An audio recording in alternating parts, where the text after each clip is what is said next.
Hi everyone, welcome to our final day of the Memoir Challenge. I want to thank everybody who submitted stories to me so far. It has been so much fun to read them and just kind of, feel closer to you. It's really, really exciting. Hearing everyone's stories is one of my favorite parts of this job. It's actually what I say. That's my go-to line in every job interview when they ask, why are you in senior living? And it's because I want to hear your stories. I love them. I think it helps bring perspective to everyone's life when we share each other's stories. And it makes us kinder and more empathetic, and also can bring people just closer together. So I really, really, really appreciate everybody who felt comfortable enough sharing those stories with us this week. It's been quite a journey, and just endless fun. I really, really enjoyed it. So thank you. Today's theme was untold secrets, and it seems like everybody wants to keep their secrets because I didn't get any submissions, but that's okay, because we still have to finish a story from yesterday that we started that was written by Angie's grandmother. If you didn't tune in yesterday, I'm just going to give you a little brief summary of what we went over. We read about 12 pages of this story. It's a true story. It really happened. But essentially, a mother lives in Baltimore. She has a lot of children. There's a set of twins, and one of them goes missing. The twin has been missing. The twins' names were Mary and Martha. Mary is the one missing. At this point in the story, somebody had called the house saying that asking for a ransom to have the daughter returned, asking for $20,000 of ransom. His family didn't have the money. It was a lot of money. And this happened in 1964 to give you guys some perspective.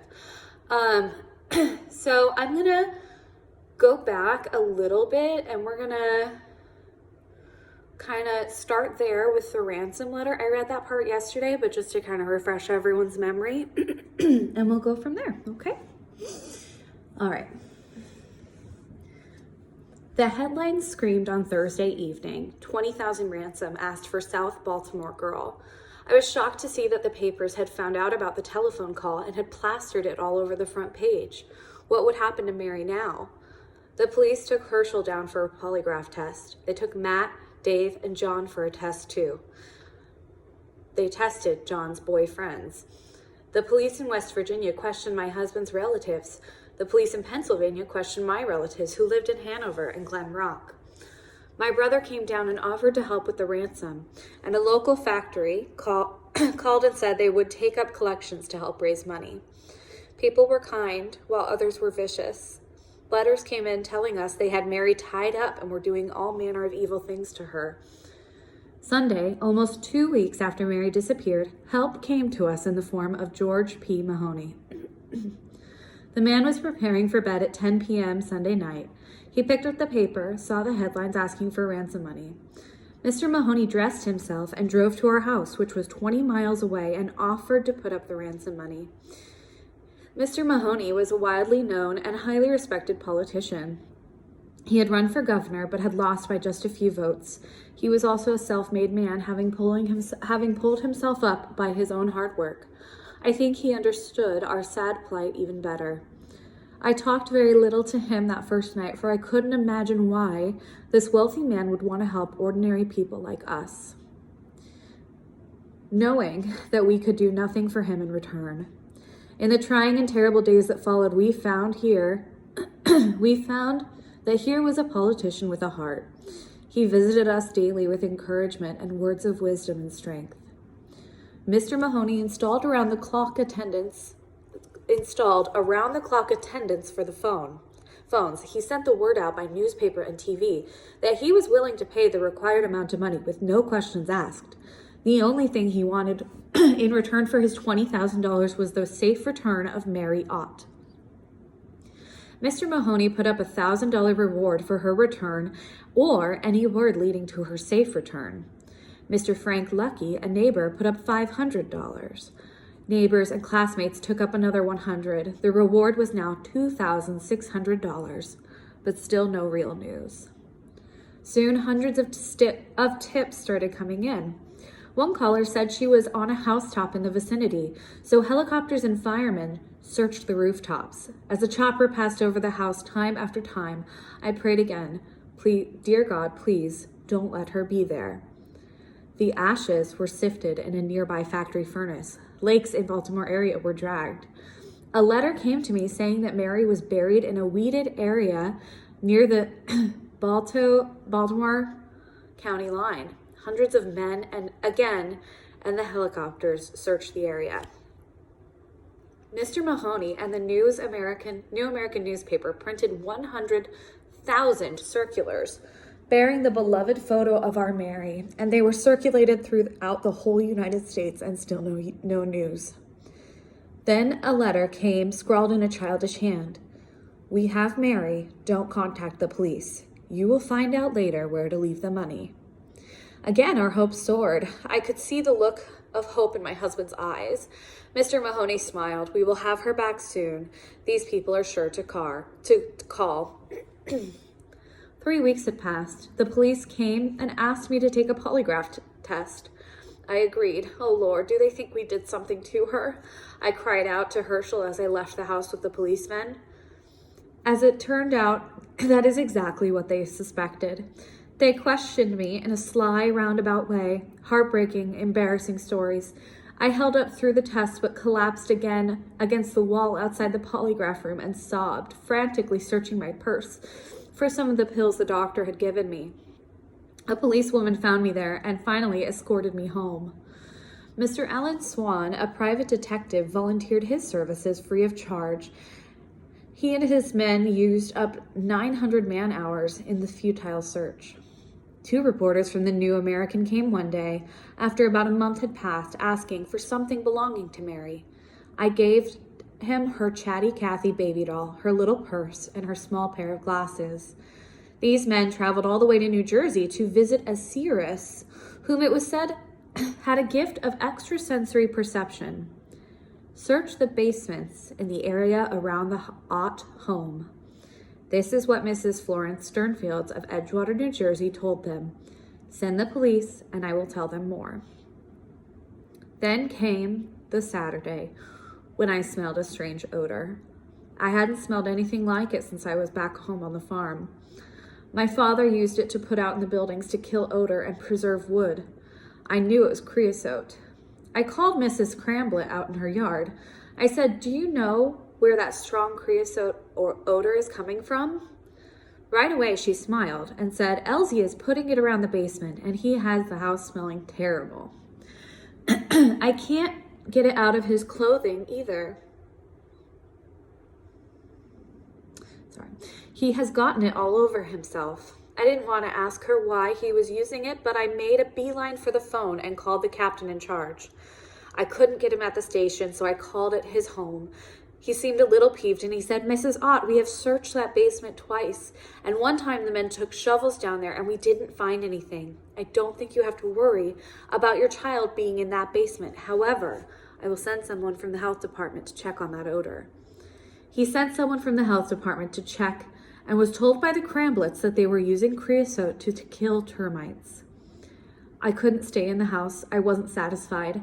The Cramblets were angry at being disturbed so much, and Mr. Cramblett talked loudly and angrily on the street about our tragedy.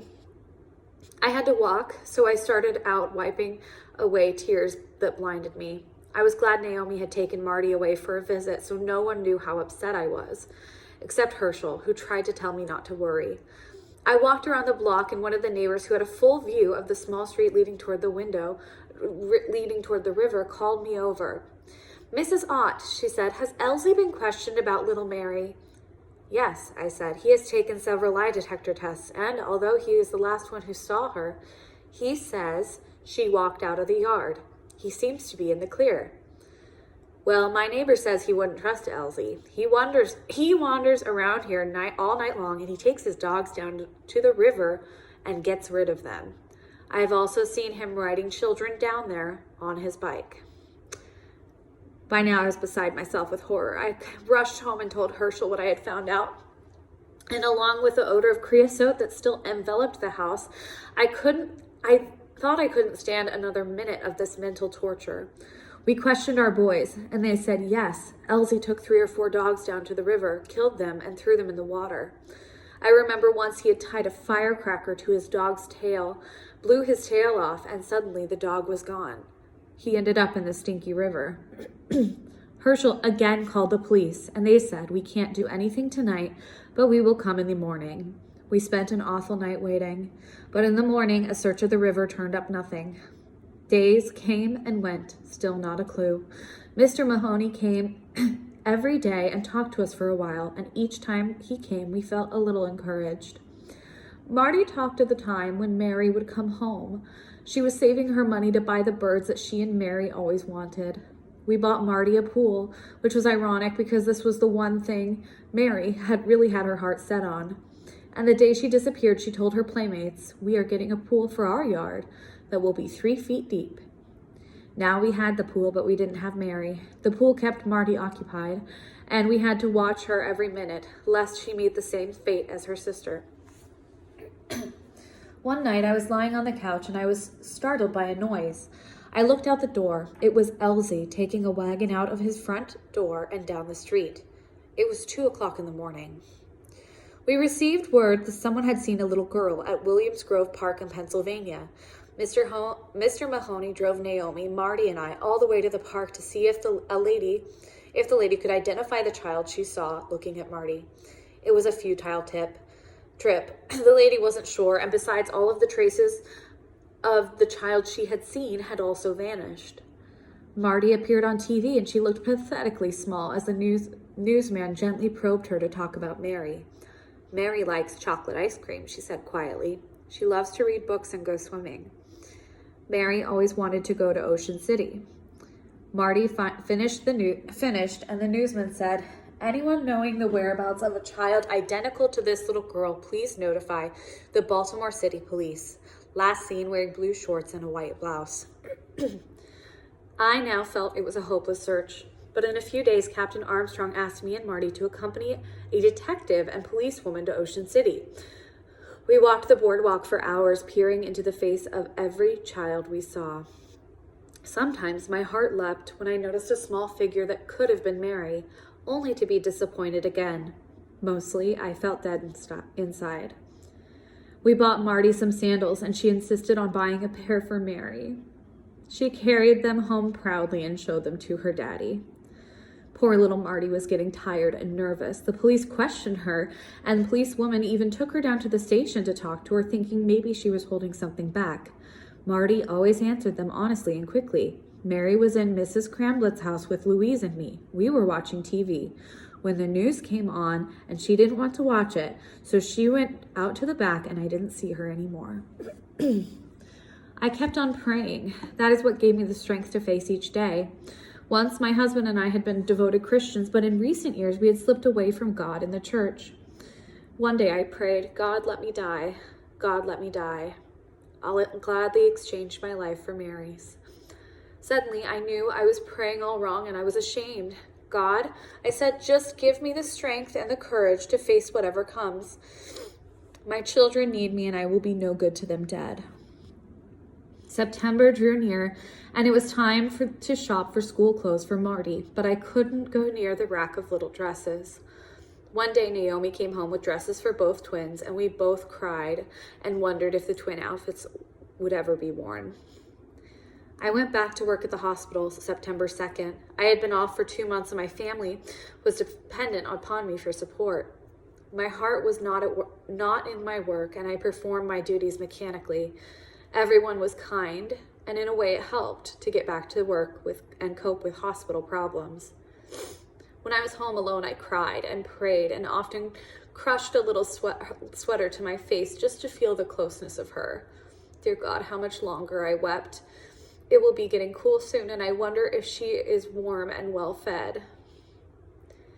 I dreaded the first day of school because Mary was not here to trot off happily as always with Marty. I was afraid they would find her locked in some closet or refrigerator at the school. Sure, they made a search, but anything can happen.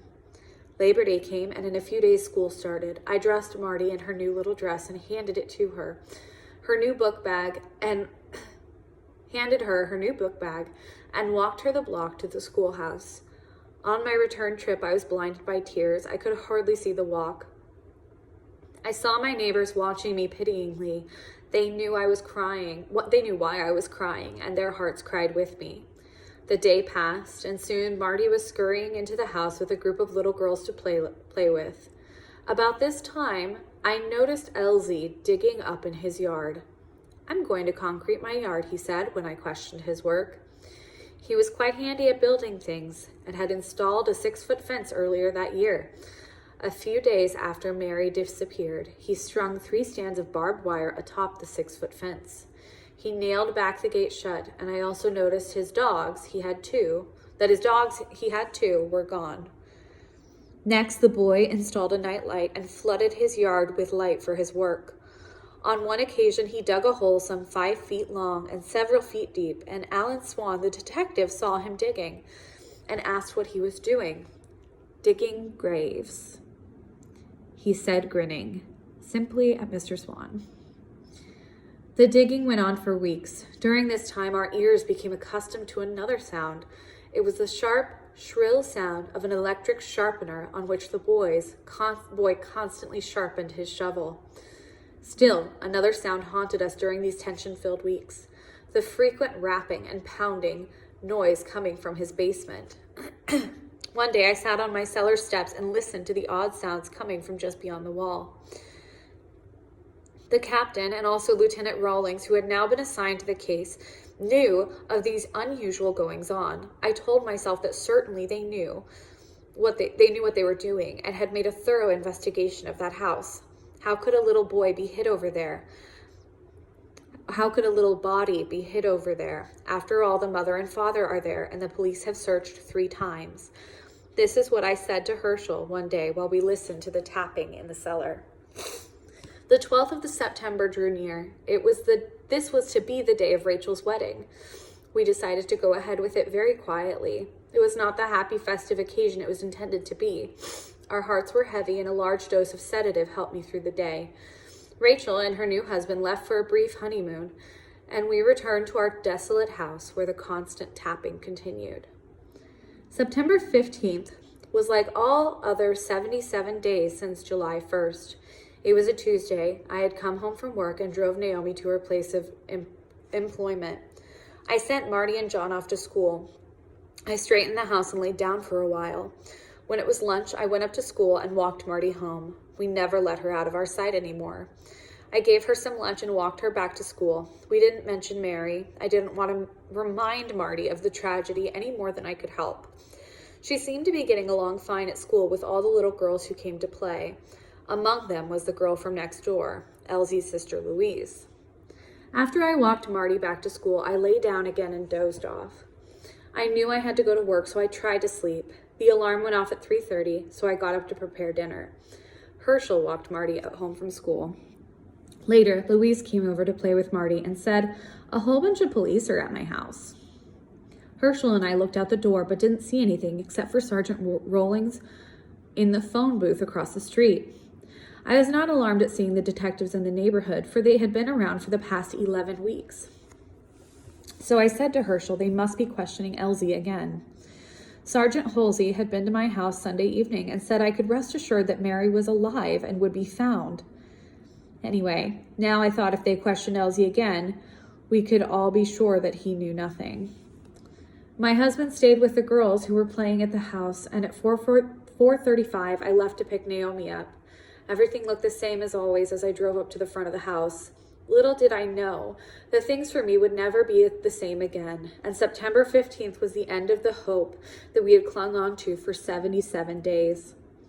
I picked Naomi up and one of her friends. On the ride home, we talked of what Sergeant Halsey had told me. I assured Naomi that the policemen had a lot of experience with this kind of case and knew what they were doing. As I turned the corner and our street came into view, horror washed over me at what I saw. Thousands of people thronged the sidewalk. with ropes blocked off the area of around two houses, the Cramblets' house and our own. Somehow I drove around the block. I left the car in the middle of the street. Together, Naomi and I ran up the alley and through the backyard. Terror clutched at me as we entered the back door. I didn't have to ask what had happened. I knew. Herschel stood there. His mouth moved, but no words came. I knew the search had ended. The tragic truth was written on Herschel's face. Mr. Mahoney came out of the living room into the kitchen. Tears ran down his face. My voice came in a little croak, like someone else was saying, "They've found her." He shook his head and affirmed my question. "We expected it, Mrs. Ott," as if these words would somehow make it easier for us to hear. Naomi collapsed in tears. I broke down and wept, but I thought of Marty. I held her in my arms and tried to shield her from the terrible thing that was happening next door. They had taken Elsie down to the station for questioning about the school fire. Right away, he broke down and told him that he had murdered my little girl and buried her body under the steps in his basement. Elsie led officers to her shallow grave, and for 2 hours, they dug painstakingly to remove the poor little body from the ground.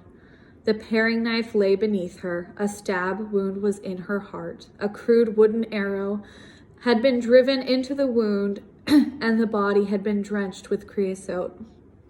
The pounding and the tapping and the breaking of the stone in preparation to concrete the basement floor.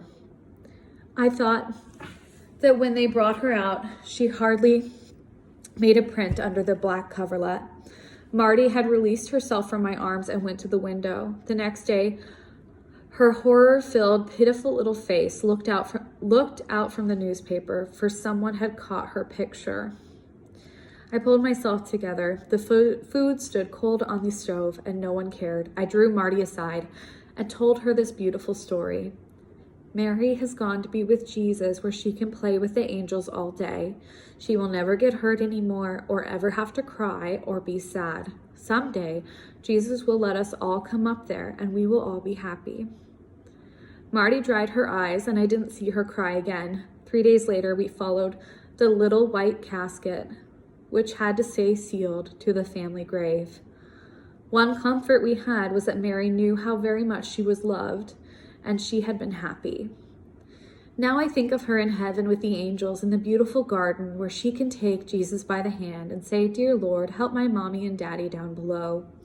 We go regularly to her grave, but I never think of her being in that grave. We place the flowers there, hoping she can see that we love her and miss her. But I know the flowers in her garden are more beautiful and will never wither away.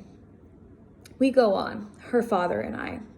Sometimes we smile and sometimes we cry, but always looking forward to the time when we can once again feel that sleepy kiss upon our cheek and the little pat on our shoulder. Elsie was committed to a mental institution until he was well enough to be released, which turned out to be 9 years later.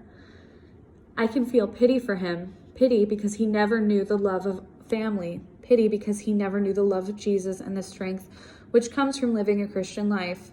I pray for him constantly, and last year I sent my pastor to visit him. When Reverend Bowman mentioned my name and told him I had forgiven him, he broke down and cried. I cried too when I heard about how sad he is and how he knelt in prayer as Reverend Bowman prayed with him. It's been 35 years now. The house on Hamburg Street caught fire not long ago, standing there, just a burned out shell. No hint of human suffering that took place there. Mom wrote these words soon after she lost her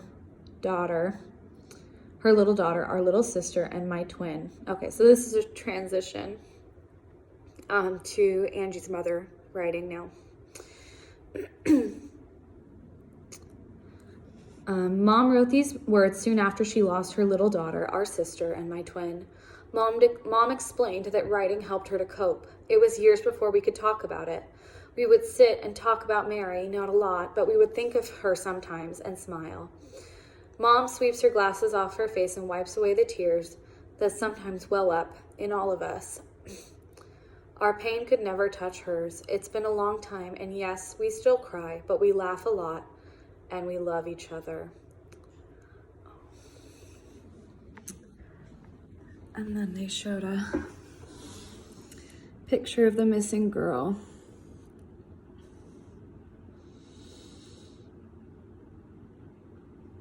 £75. Oh.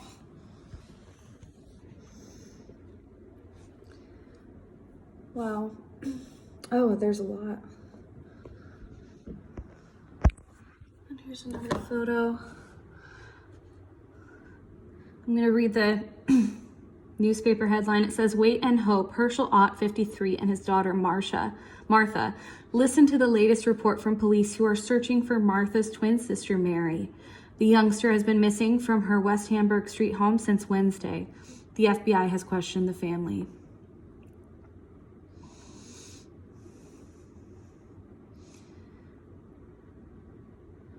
Martha Ott walks alone, bids goodbye to mother. Oh, going to school. Mary Ott case is as rare an event as it is tragic.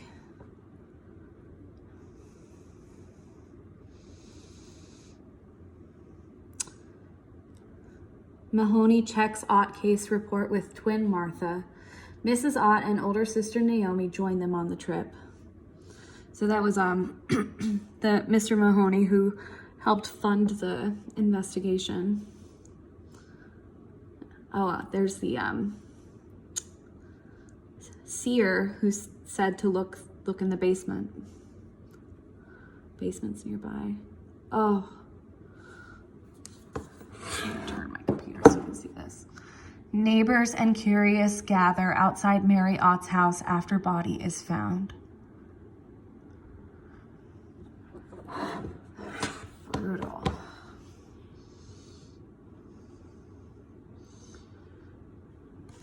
And there's the culprit, Ellsworth Cramblett. He looks older than I pictured him.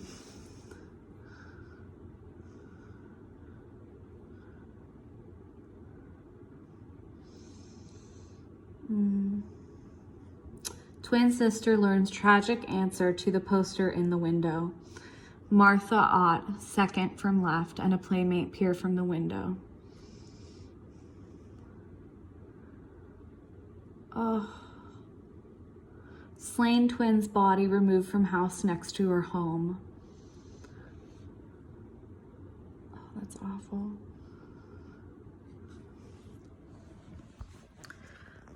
That's pretty somber. Crime is definitely that way. But I really appreciate that Angie's grandmother took the time to write down her thoughts and feelings and exactly what happened from her perspective so that nobody else could rewrite her story and say that it was something else. It is exactly what she says it was. And it was a tragedy. So, as I said before, Martha, the twin who lived, was actually Angie's mother. So if that doesn't say resilience, I don't know what does. She definitely comes from hearty stock. So, all right. As I said before, thank you guys for sharing your stories with me. I'm gonna have some different subjects coming up in the next few weeks. So look forward to that. And yeah, I'll see you guys all soon. Thanks.